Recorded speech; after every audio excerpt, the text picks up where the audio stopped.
Allora, siamo davanti alla sede del Palazzo di Giustizia di Firenze e qui si doveva svolgere il procedimento a carico di Alessandro Majorano.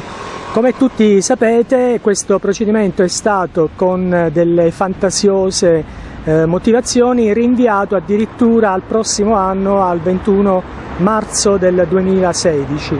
Ecco, Alessandro, cosa vuoi dire? Voglio dire che è una cosa scandalosa, una cosa mai successa.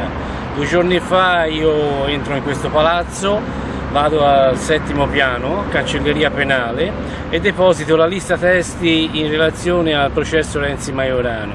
Una lista testi incredibilmente lunga e importante in relazione a questo processo. Questo alle 9 di mattina, e la cancelliera mi dice: guardi Majorano, che l'udienza non è più per il 15 di giugno, ma bensì per il 21 marzo 2016. Io stento a credere a quello che mi dice questa signora del tribunale.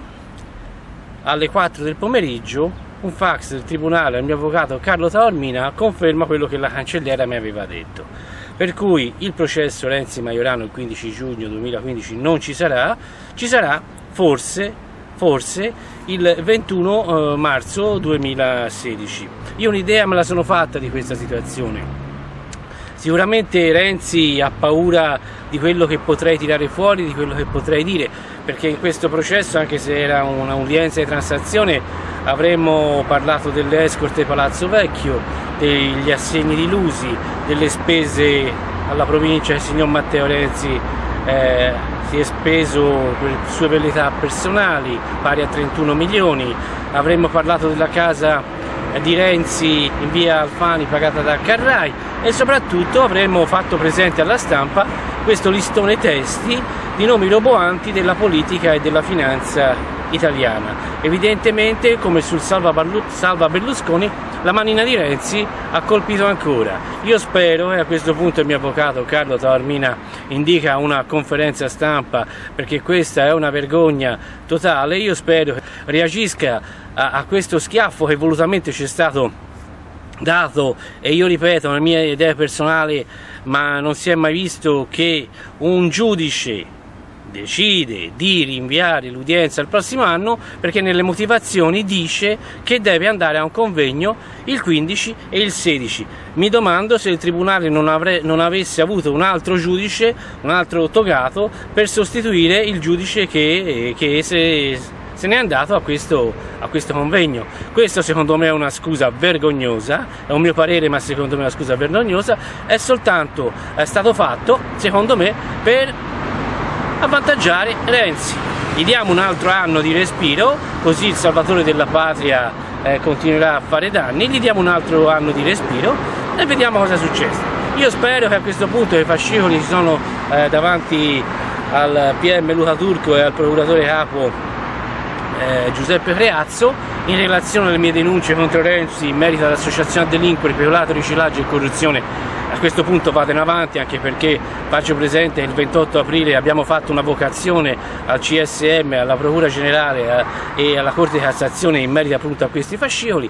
Io spero che tutta questa storia vada avanti e che non si fermi, perché se si dovesse fermare significa che ci sono cittadini di serie A come Renzi e cittadini di serie B come il sottoscritto. Ripeto, questo rinvio perché il giudice doveva andare a fare una conferenza stampa, un convegno, non è uno schiaffo ad Alessandro Majorano, ma è tutto il popolo italiano che a questo punto voleva sapere e che sarebbe venuto numeroso al Palazzo Giustizia. Ecco, però Alessandro, la cosa più scandalosa è che, esclusi i giornali, i piccoli giornali o i piccoli siti come i nostri, no?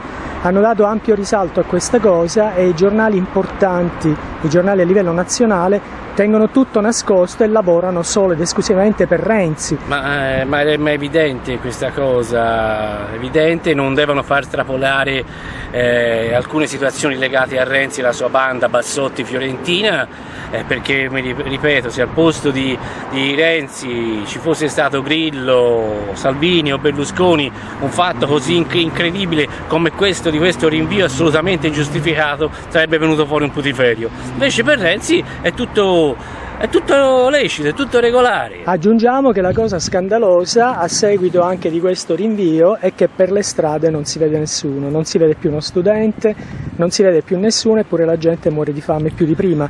Quindi non si riesce a capire neanche questo. E in questo ha grande voce la stampa nazionale, le televisioni nazionali, che assolutamente tengono nascosto tutto e addirittura dicono che siamo in ripresa. Sì, siamo in ripresa, come no, siamo in ripresa, sicuramente in discesa, non in ripresa, ma ripeto, questa è una cosa scandalosa, quello che è successo. Il 15 di giugno poteva emergere veramente una parte di Matteo Renzi, un giudice ha fatto questo regalino a Matteo Renzi. Ecco, quindi ora voi, ora tu ti sarai sentito sicuramente, noi l'abbiamo anche intervistato l'altro giorno il professor Taormina. Esatto, ora tu ti sentirai col professor Taormina e a nostro avviso bisognerebbe indire appunto una conferenza stampa. Io mi aspetto dal professor Taormina una reazione, mi aspetto una formale denuncia, segnalazione agli organi competenti al controllo per quanto riguarda la magistratura. Mi aspetto che il professor Taormina possa indire una conferenza stampa, chiamare qualche giornalista e far presente questa vergogna, perché ripeto, non è stato dato uno schiaffo al sottoscritto Alessandro Majorano, che non conta niente, ma a tutto il popolo italiano. Viva Renzi, viva il Tribunale di Firenze, viva i PM di Firenze, e io sono un cittadino di serie B. Ma questo è molto grave, quello che è successo è estremamente grave, perché oggi è toccato a me, domani forse toccherà a un altro. Io ho la possibilità di dirlo davanti anche a telecamere, giornalisti e quant'altro, invece ci sono delle persone che purtroppo subiscono il silenzio. È stato fatto, secondo me, un vero abuso di potere. Vi saluto. Ok, grazie Alessandro.